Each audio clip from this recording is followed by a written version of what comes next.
বৌমা, বলি উনুনে তো হাঁড়ি চাপিয়ে দিলে, ঘরে তো দানাটুকুও নেই। ছেলেও তো সেই কোন সকালে বেরিয়েছে, এখন ফিরলো না। আর একটু দেখি, না তো পুকুর ধার থেকে কিছু শাক পাতা এনে সেদ্ধ করে নেব। ওই ওই আপনার ছেলে এসেছে। বাছা, সারাদিন ঘুরে কিছু পেলি? না মা, সবার ঘরেই এক অবস্থা। একটু যা চাল ডাল পেয়েছি তাতে তিনজনের আধ পেটা খেয়ে 4 দিনও চলবে না। তাই আমি ঠিক করেছি কদিন শহর থেকে ঘুরে আসব। দেখি ওখানে যদি কিছু রোজগারপাতি হয়। আমরা কি তাহলে এখানে একা থাকবো? কটা দিনের তো ব্যাপার, আমি যত তাড়াতাড়ি পারবো চলে আসব। গায়ে তো চেনা জানা মানুষরা রইলই, কোনো বিপদ আপদ হলে ওদের কাছেই যেও। এই কটা দিন কোনো রকমে চালিয়ে নাও। আমি বরং আজই বেরিয়ে পড়ি। সে ভালো বাছা, তুই কটা দিন শহর থেকে ঘুরে আয়। তিনজনে এইভাবে অনাহারে থাকার চেয়ে একটা কিছু চেষ্টা করা ভালো।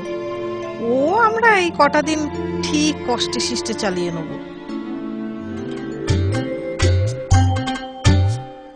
ও মাঝি, ও মাঝি, নৌকা ছেড়ো না। পোটলা পুডলি নিয়ে কোথায় চললে গো ঠাকুর মশাই? শহরে যাচ্ছি গো, শহরে। গায়ের যজমান বাড়ির অবস্থাও তো ভালো নয়, তাই শহরে যাচ্ছি দুটো রোজগারের আশায়। ঠিকই বলেছ, দিনকাল যা পড়েছে, কটা মাসের মধ্যে গায়ের কি দুর্দশা হলো বলো তো। আমি তোমায় বলে দিলাম ঠাকুর মশাই, আমাদের গায়ের ওপর নিশ্চয়ই কোনো শয়তানের দৃষ্টি পড়েছে। কি জানি বাবু, ভাগ্যে কি লেখা আছে। হবে হয়তো। ছেলেটা তো কদিনের জন্য শহরে গেল, তা আমি বলি কি বৌমা, তুমিও না হয় কটা দিন বাপের বাড়িতে ঘুরে এসো। আপনি এখানে একা থাকবেন?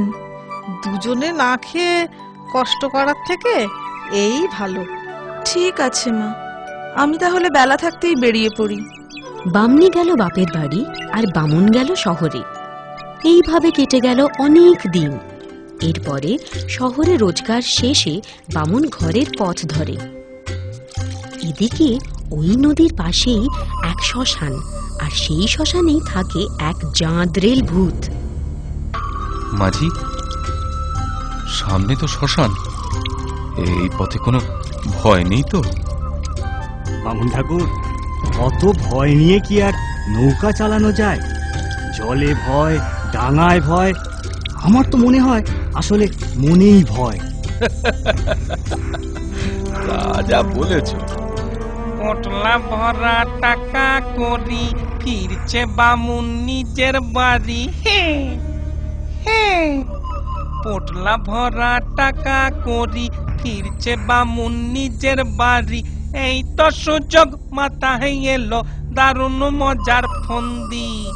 হাউ হাউ হাউ হাউ হাউ হা।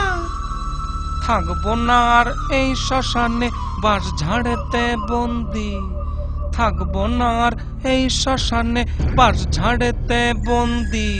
হাউ হাউ হাউ হাউ হাউ হা।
জিনিস নিয়ে মানুষের মতো হাঁটা যায় না। এদিকটা বেশ নিরিবিলি দেখছি। চট করে নিজের মূর্তি ধরি, তাহলে তাড়াতাড়ি ঘরে পৌঁছতে পারবো।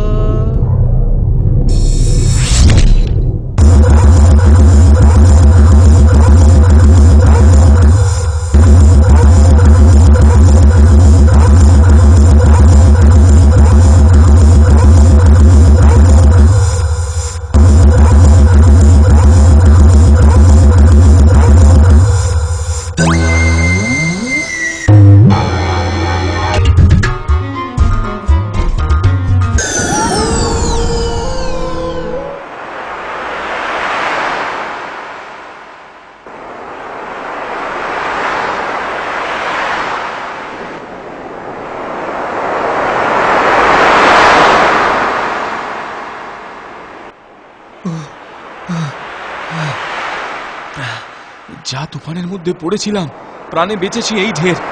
জিনিসপত্রগুলো সব নৌকাতে ছিল। যাই যাই মাঝির কাছ থেকে জিনিসগুলো ফেরত নিয়ে বাড়ির দিকে যাই এবার।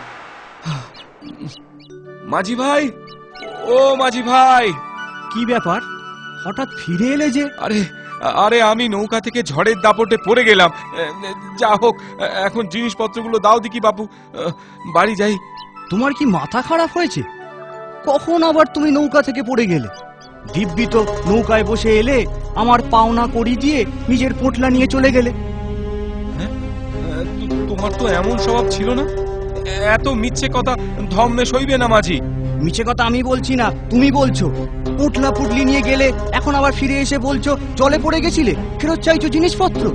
বলি তোমার কাণ্ডজ্ঞান খানা কি হে? বিশ্বাস না হয় একবার আমার গায়ে হাত দিয়ে দেখো না, জামা কাপড় এখনো কি রকম ভেজা। তাজ্জব কাণ্ড, তোমার কাপড় চোপড় তো ভেজাই দেখছি। তা বাড়ি যাবার পথে পা হড়কে পুকুরে পড়ে গিয়েছিলে নাকি? মোলো যা, এ মাঝির পোতো দেখি কিছুতেই বিশ্বাস করে না। ভালো হবে না বলছি মাঝি, ভালো হবে না মাঝির পো, ব্রাহ্মণের সাপ লাগবে। তোমার সাপ সাপান্ত রাখো দেখিনি। যাও যাও, এবেলা বাড়ি যাও। হ্যাঁ হ্যাঁ, তাই যাচ্ছি। তবে জিনিস ফেরত নিতে কিন্তু আমি আবার আসবো, এই বলে দিলাম।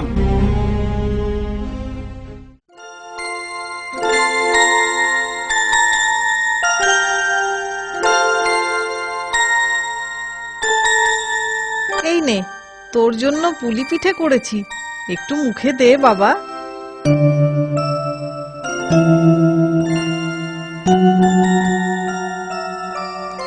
ভালো কথা, আর যাতে অসুবিধে না হয় তার জন্য ওকে বাপের বাড়ি পাঠিয়েছি। তুই এসেছিস, এবার বৌমাকে আসার জন্য খবর পাঠাবো। এই সময় বাইরে বামুনের গলা শোনা যায়। মা, তোমরা কোথায় সব? গেলে কোথায়? কি ব্যাপারটা কি? এসব কি অদ্ভুত কাণ্ড? ওই লোকটা কে? চেহারাটা তো একদম আমার মতো। এ কি অনাসৃষ্টি! মা, মা, তুমি ওই লোকটাকে জামাই আদর করে খাওয়াচ্ছ কেন? তুই কে রে অলক্ষণে? আমার বাছার মতো চেহারাটা ধরেছিস, আবার এখন এসে হম্বিতম্বি করছিস? দূর হ এখান থেকে। হ্যাঁ ঠিকই তো। কেরে বেটা তুই আমার বাড়িতে এসে আমাকেই চোটপাট? খবরদার, মুখ সামলে, জালিয়াত চোর, বেরো আমার বাড়ি থেকে।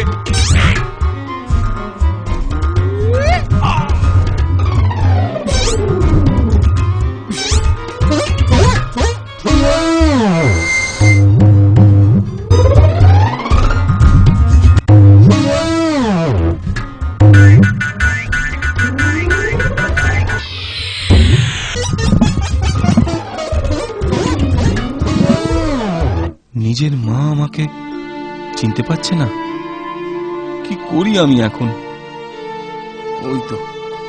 ওই তো রাজপ্রাসাদ। যাই, রাজামশাইয়ের সাথে গিয়ে দেখা করি, উনি যদি কোনো বিহিত করতে পারেন। এর নাম হই রাজামশাই, বড় বড় মুশকিলে পড়ে আপনার কাছে এসেছি। কি মুশকিল শুনি? আমি কদিনের জন্য বাইরে গিয়েছিলাম, বাড়ি ফিরে দেখি আমারই মতো দেখতে একটা লোক এখন আমার বাড়িতে রয়েছে। গায়ের লোকজনও আমাকে চিনতে পারছে না। আপনি এর একটা বিহিত করুন রাজামশাই, এমন ব্যবস্থা করুন যাতে ওই জালিয়াতটা সাজা পায় আর আমি আমার নিজের বাড়িতে ফিরতে পারি। এ তো বড় অদ্ভুত কথা, এর আগে এমন কথা তো শুনিনি। মন্ত্রী, এই বামুনের বাড়ি থেকে সেই ভেকধারী বামুনকে এখনই ধরে নিয়ে এসো। রাজার হুকুম মতো সেপাহীরা গিয়ে বামুনের বাড়ি থেকে বামুনরূপী ভূতকে ধরে নিয়ে এলো রাজসভায়। এ কি তাজ্জব ব্যাপার! দুজনকেই দেখতে অবিকল একই রকম। কে যে আসল আর কে নকল বোঝা ভারী মুশকিল।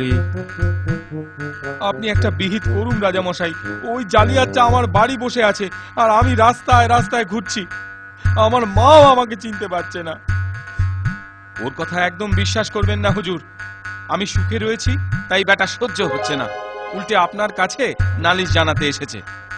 তোমাদের মধ্যে কে আসল লোক এই বেলা সত্যি কথা বলো। পরে যখন আমি জানতে পারবো তখন রাজাকে মিথ্যে কথা বলার জন্য তোমরা কঠিন শাস্তি পাবে। আমি সত্যি কথাই বলছি হুজুর, কোনোদিন অধম্য করিনি, মিছে কথা কেন বলবো? আমি একদম সত্যি কথা বলছি হুজুর, আমার বাড়িতে এসে ও উল্টে অশান্তি পাকাচ্ছে। বিশ্বাস না হয় আপনি আমার মাকে কিংবা নৌকার মাঝিকে জিজ্ঞেস করে দেখুন।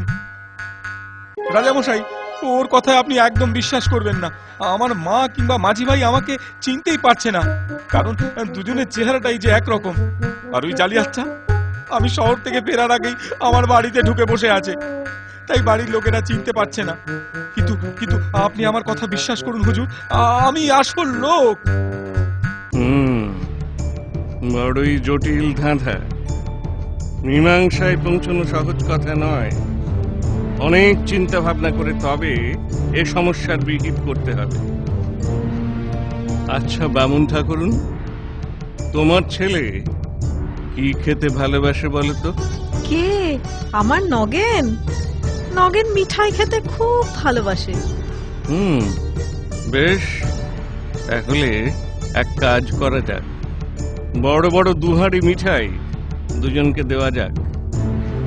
যে বেশি খেতে পারবে সেই হচ্ছে আসল বামুন।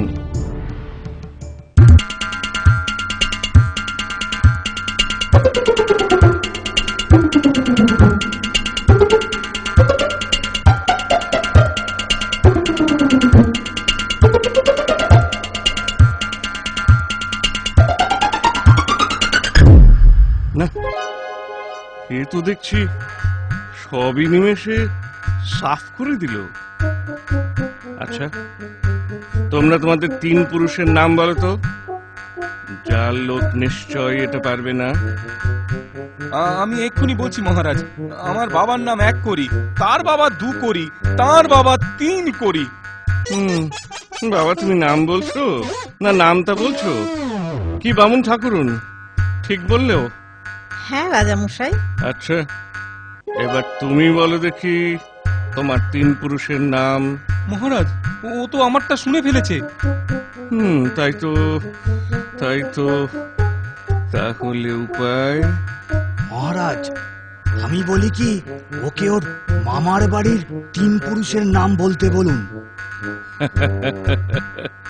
আমার মনের কথাটাই তুমি বলে ফেললে মন্ত্রী, আমিও তো তাই ভাবছিলাম।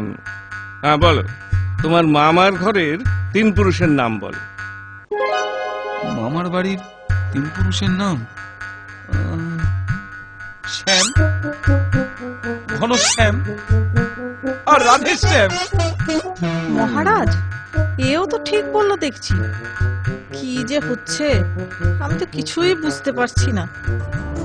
মহারাজ, আমি এদের দুজনের সমস্যার কথা শুনেছি। বড় জটিল সমস্যা, তাতে কোনো সন্দেহ নেই, কিন্তু আমি একটা উপায় বাতলাতে পারি। বলো রাজকুমার, কি উপায়? উপায় আছে মহারাজ, আপনি যদি আদেশ করেন আমি প্রমাণ করে দিতে পারি এদের মধ্যে কে আসল আর কে নকল। ঠিক আছে কুমার, তুমি বিচার করো। পেয়াদা, একটা মুখ বন্ধ করা সরু পাত্র নিয়ে এসো তো। এই যে, এই আমার হাতে যে পাত্রটি দেখছেন, একমাত্র এরই মাধ্যমে রহস্যের সমাধান হবে। দুজনের মধ্যে যে এই পাত্রের ভিতর ঢুকে আবার বেরিয়ে আসতে পারবে, জানবো সেই আসল বামুন।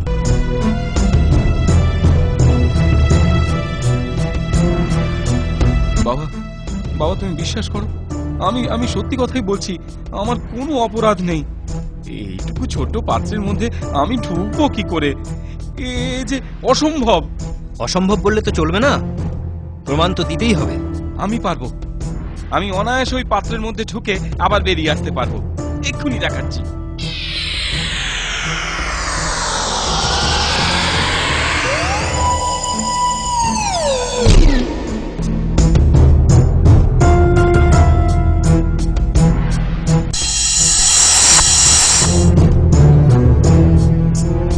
মহারাজ, ওই ব্রাহ্মণই সত্যি কথা বলছেন, উনি আসল লোক। আর পাত্রের মধ্যে যে এখন আটকা পড়েছে সে খুব দুষ্ট একটা ভূত। ব্রাহ্মণের ছদ্মবেশ ধরে সবাইকে ভুল বুঝিয়েছে। যান ব্রাহ্মণ, এই পাত্রটি নিয়ে নদীতে ফেলে দিন, যাতে ও আর কোনো দিন ফিরে আসতে না পারে। বামুনের বাড়িতে বামুনের মা তাকে জামাই আদর করে খাওয়াচ্ছে আর পাখা দিয়ে হাওয়া করছে। কি ভয়ঙ্কর কাণ্ড! নিজের ছেলেকেই আমি চিনতে পারিনি, আর ওই বেটা ভূতকে কিনা আমি গোগ্রাসে গিলিয়েছি। ভাগ্যিস বৌমা ছিল না, কালই আমি বৌমাকে আনতে লোক পাঠিয়ে দেবো। আহা, বাছার আমার এই কদিন একটু যত্ন আত্তি হয়নি। ঘাট হয়েছে ঠাকুর মশাই, কত আকথা কুকথা বলেছি, ক্ষমা করে দেন। বেটা ভূতকে যে শেষ পর্যন্ত গাঁ থেকে তাড়ানো গেছে এই ঢের। আর কখনো সন্ধেবেলা শ্মশানের পাশ দিয়ে নৌকা বাইব না, এই বলে রাখলো। এরপর আর কোনো অভাব, অভিযোগ, অশান্তি রইল না। বামুন তার পরিবার নিয়ে সুখে ঘর সংসার করতে লাগলো। আর কথাটি ফুরলো, তিনটে গাছটি মুড়লো।